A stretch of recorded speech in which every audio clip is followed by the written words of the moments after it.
ladies and gentlemen, thank you for watching this exclusive interview with Desislava Dobreva, the branding queen. Today we are talking about how to start, grow, and maintain an online community. So you will absolutely love this interview. So let me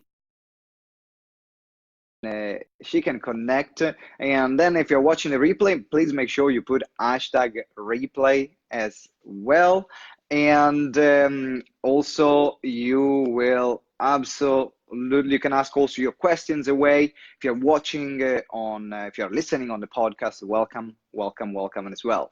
So the reason why we are doing this interview while we are waiting for Des to join, the reason why we are doing this interview, it is because it is now is really important to create a community around your business. First, I want to say hi to John Vanek, Mia as well. So let's get this in. So as I said, it's absolutely crucial to start a community. And one of the biggest business lessons I got was start your community first, and the community will build your business. And that's why we are joined today by the one and only Des Dobreva, which is live with us. Hey Des, how you doing? Hola, people. I'm doing great. How are you? Incredibly well. It's great to see you here. Just finished a good workout at the gym, so I'm still like super pumped and ready for this incredible interview. It has been a while actually, we haven't done an interview together. Oh my, I don't even remember the last time. I think it was before the Thailand retreat. That was about January Yeah. time. Oh my God. That is too long. That's too long. That's too long. I thought it was well overdue. So that's let's today we are going to talk about how to start, grow, and maintain an online community. In particular, you do something with your online community, the BBS Squad, which is completely different to what a lot of other people do, and your processes are absolutely incredible. Actually, let's start.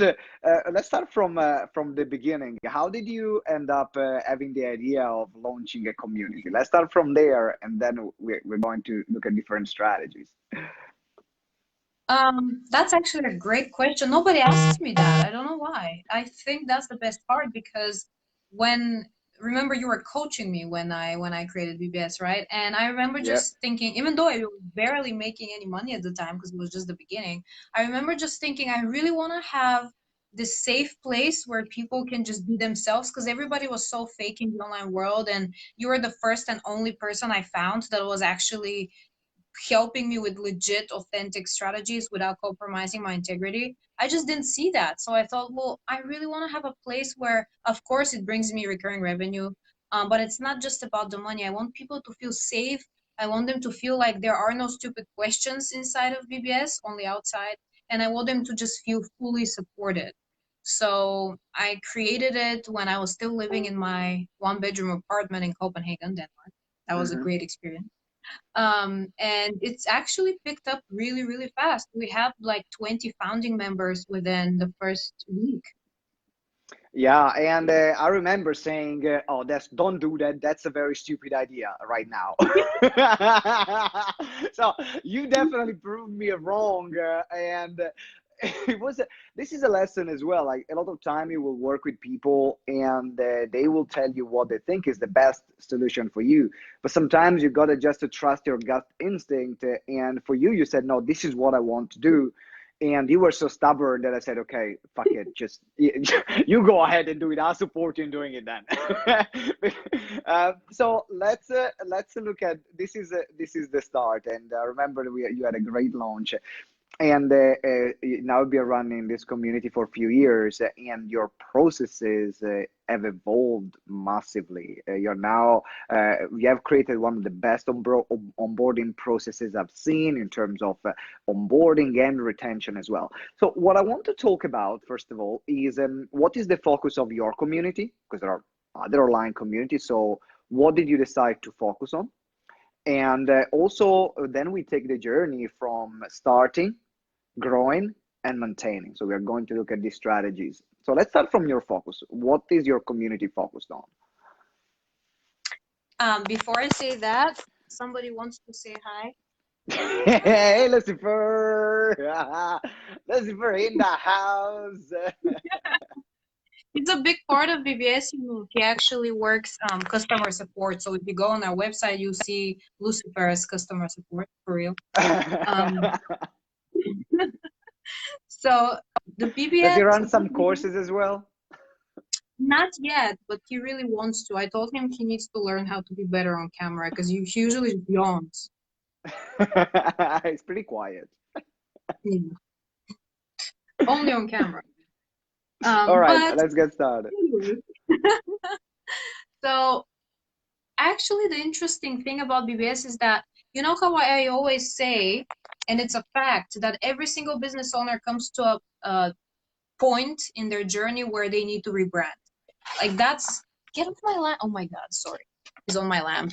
Every business comes to a point where you need to execute a rebranding process. It's whether because your audience has evolved or your offerings have evolved or just your brand identity has evolved because you were a completely different person in the beginning, right? So the same thing happened with BBS pretty much. And in the beginning, we were a branding community. That's it. And I quickly realized that that was not the way to go because for two reasons. The first one was the perception of people because branding is not everything, right? And I am so much more than just a brand specialist. And the second thing is that I felt like I could give people a really unique place that is kind of like a one-stop shop for growing your business. That was my goal. So we came to a point where BBS had to be rebranded, and that was actually only a few months ago. We just really executed it. So now BBS is the place where you come to bridge the gap between business and branding. So it's somewhere in the middle between a business and a branding community, but it focuses on every single aspect of growing, launching, and scaling a brand. Well, I absolutely love that. I'm a big fan of the like one-stop solution. That's how I build GTeX because I believe that when someone is part of a journey, is very difficult to follow too many people. It's very difficult. It's better to follow few people and just stick with them up until you get the results you want, and then you move on.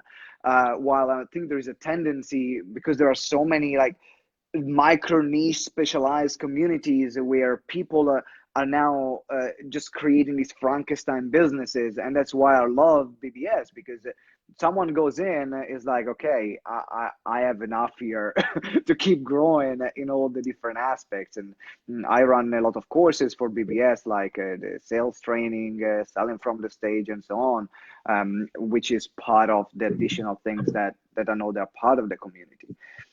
So that's your focus. In terms of, now I want to talk about the onboarding side because the onboarding is one of the most important parts of the process, is what sets the tone. And, Yeah. a lot of people, they would just, put like a Facebook message in the Facebook group, hey, welcome. And that's as far as the onboarding goes. But you go beyond that. So tell us a bit more about some of the things that you do to make your onboarding process stand out. So, well, when we started BBS, it was pretty much that. It was pretty much a message in a Facebook group. And again, something that we knew this whole time we really wanted to change. But, when you want to rebrand something and change the user experience, it takes a lot of time to figure out what is the right place to be when it comes to especially onboarding, because the onboarding doesn't just set the tone, it's the first piece of your retention strategy. Because if you think about it, how do you make sure that your members stay for a long, long time? Well, the first impression matters. So what we did was we moved our onboarding process entirely on the website, the membership site itself. So what most other people do is they have a Facebook group and most of it happens there and they just have a few trainings on a membership site. But Yeah. we made sure now that the membership site is like front and center. So the onboarding process is made out of 4 or 5 steps and it walks them through everything. And one key thing that we added is a whole page of it dedicated to asking people to share that they've joined us. providing them with a little content template and asking them to share. And at first we were like, let's try this without an incentive. And they still share it because people love bragging about what they've Mm-hmm. invested in because they're excited, right? So we added that as a part of the onboarding process. And I haven't really seen that before as part of a communities process. So it's working very well. And Mm-hmm. then we just lead them to the main communication channel to make sure that they know exactly where it is. And we support that with an email sequence that is not one of those every single day you receive an email. That's what we went Mm-hmm. through last time. It's one of these onboarding sequences that continues in time so that it actually becomes a retention sequence. So for example, there's an Mm-hmm. email reminder that they can be affiliates. There's an email with a survey link so that we can see their opinion on the membership so far and keep improving. Mm-hmm. Oh, that's brilliant. I like it. So, I'm curious because also now on Facebook groups you can create modules. So, what was your decision to create the onboarding process in the membership site and not using the modules in the Facebook group? That's out of curiosity. That's actually a great question because at first I also created some units in the Facebook group, and my first idea was, should I do the onboarding process here? And then I realized two things. Number one, I have a team of designers and web developers in-house. And number two was one of the problems we had up until now was that people get so much value from our calls and all the other stuff that we do, like the chat and the Facebook group, that they Mm. forget to actually log into the membership site. So they don't see the new content that we put on there. And that's a huge problem because there is so much value. I mean, we add new content bi-weekly. So that was the main reason why we moved everything, because now I can see it in the system that they're logging in like 10, 15 times a day, going through different trainings, which is huge. That's probably a 200% increase to how often they used to. So we told that that's brilliant. That's brilliant. That's something definitely to take on board. Because if you go around, you find that all the people, everyone is doing the same old things, and there has been really very little innovation on how the people feel welcome as part of the community. And I really wanted to do this interview on this topic because I was attending. I was just came from speaking an event in Lithuania. In fact, I'm still in Lithuania at the moment. And there was one of the speakers that he was the main designer of packaging at Burberry, and he was one of the main keynote speakers. And what he was saying is that right now in the digital world, where people are onboarding, where people are buying online products or online services, sometimes there is not even anymore that human touch that makes someone feel welcome or make them feel loyal to the brand. While if you go in store, there are so many different touch points that makes you feel that you want to invest in that brand. And it's important for us, even in particular in the online world, to think, what can we do? How can we go the extra mile to create that sense of community? And if we are not giving something physical, what else can we give? What else can we create with them? So thank you for answering the question. I want now to move on the process in between, because in terms of content creation, what are some of the things that you are doing in terms of content of the membership site that are different from what a lot of other membership sites are doing? So obviously the typical thing that all of us do is add content to the membership site. Of course, that's a given. Like that shouldn't even be discussed. And I hear people saying things like, "We update our membership site monthly." I'm like, no shit, Sherlock. Of course you should update it not monthly, but at least bi-weekly. So don't do it. But something brand new that I came up with that everybody loves is once a week, every single week, I go live in our Facebook group and I do a live branding and social media audit for one member. So we made a list and we told people, put down your name if you want to be next. The list filled up immediately because everybody wants that. And it turned out to be a great success. So I would go live for between 15 and 20 minutes, and I would go to their main social media accounts website and give them feedback on the content. So I would literally tell them, okay, let's take this sales post. Here's what's wrong with it. Here's how to make it better. Here's what you should talk about next time. And that 20 minutes gives them so much to work on. It's crazy. And I haven't really seen that done in a membership, but honestly, it doesn't even take much of your time, but it's Yeah. so valuable. That's brilliant. So that's one of the things. What is something else that you do in that side? It's a bit different. Well, we wanted to, it kind of plays into content, I think. Yeah, because we had the Facebook group, right? But every membership has a Facebook group. And what I don't like about it is that a Facebook group is not like a chat channel. The conversation cannot exactly flow 24/7. And I wanted to create an environment where they can literally get help from someone, even if it's not me, 24/7, in a more well-structured environment. And a Facebook group is not that structured. So I introduced a new platform that became our main communication platform, and that's an app called Discord, which is basically you can create different chat channels inside. And members say that the most valuable thing in the membership now after the calls is Discord, because once you log in, it's not just one channel. What we did is we have a business channel, personal channel, health, and spiritual. So literally, if you want to talk to us Nice. about the last meditation you did, you come to the Nice. spiritual. If you in the health channel, I put all of the health experts in BBS because we have so many in so many different niches. And so now they provide help to anybody who asks for something related to their health. Love it. That's slick. Absolutely love it. In particular, because that's one of the challenges when you're in a Facebook group, or some people use Messenger group or WhatsApp group. Um, it gets overwhelming very fast and very quick. And in fact, I'm gonna try. I'm gonna give it a go about Discord, because I didn't even know about this app. So I'm definitely going to check it out. And I invite everyone else to listen and say, okay, what can I do to make it better? Because um, if you're not doing something, if you're not thinking about the experience that your clients will have, they will leave you, and they will go to someone else that will provide them a better experience. So that's in your interest to try out some of this stuff. That's very true. You know how I know that that's true? We Mm, recently made the statistic that between 40 and 50% of all of our members come to BBS because they've been burned by another place that basically didn't think about innovation at all, didn't think about the user experience, so they just wasted their money, and then they found BBS and they were like, oh, finally. So it's crazy. I mean, there's so many communities that make these wild promises like, oh, you're gonna get rich in 90 days. Some mm. people were just sued for millions of dollars. I just heard the news today because they made that promise when you, I think it was a coaching program or a community.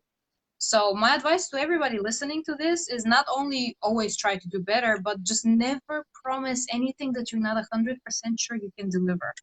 Yeah. Yeah, absolutely. That's really important. In particular, wherever you make financial promises, you gotta back them up, because then they can sue your ass if you don't deliver, and then that's problem. That's a big problem. I want to say hi to everyone that joined. Chrissy, thank you very much for joining. Great to see you. Sonia, what else do we have? Ron, if you have any question as well on how to create great communities online, then ask away, because we have the next few minutes of this interview. Now, I want to go and move into the last part, the last questions that I have, which is now about retention. Because to build a membership site and a community is a lot of work.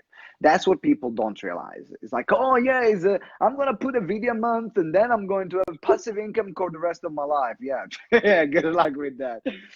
People leave, and you spend so much time, resources, money to get people to join, but actually Yeah. you make money as a business if they stick. And if they stick for 2 months, 3 months, you're actually losing money. And you make money when they stay for a longer period of time. So what are you doing for retention? What are some of the things you put in place for retention? That's my, can you still see me, by the way? Yes, you can. Yeah, I My can see you now. favorite thing, okay, because something happened with my Wi-Fi, I think. So retention is the biggest thing for Yeah. sure. And as I said, it definitely begins with the onboarding process. So always like think of your onboarding process as the first step towards retention.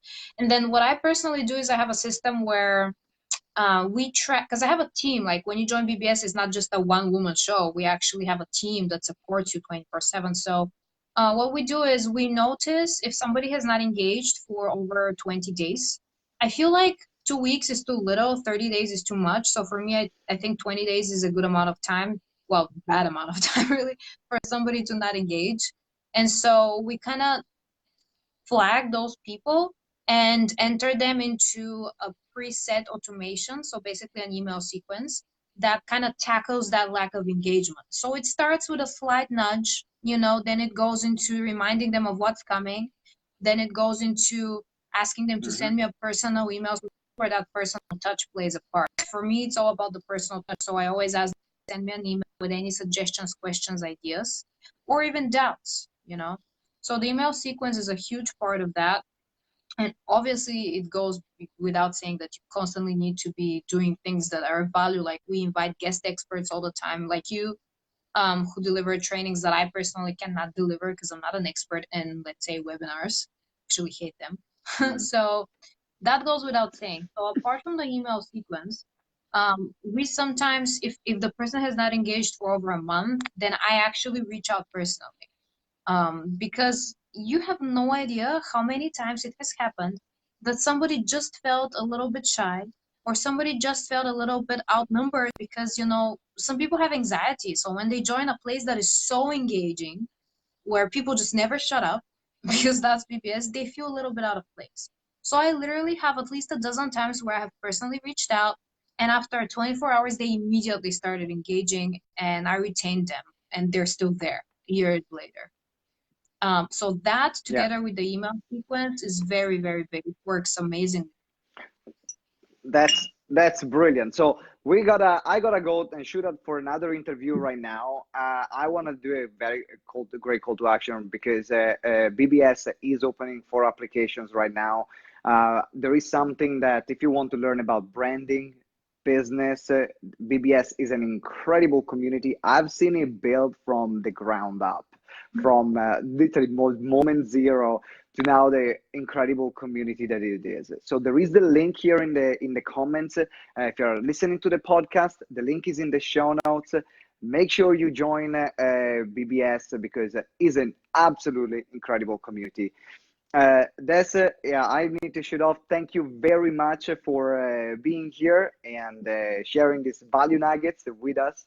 And for everyone else that is watching or listening, thank you very much for joining. I'll see you in the next one. All right. Thank you. Thank you. Bye, everyone. Bye, one. Bye, bye. Bye, Des. Thanks.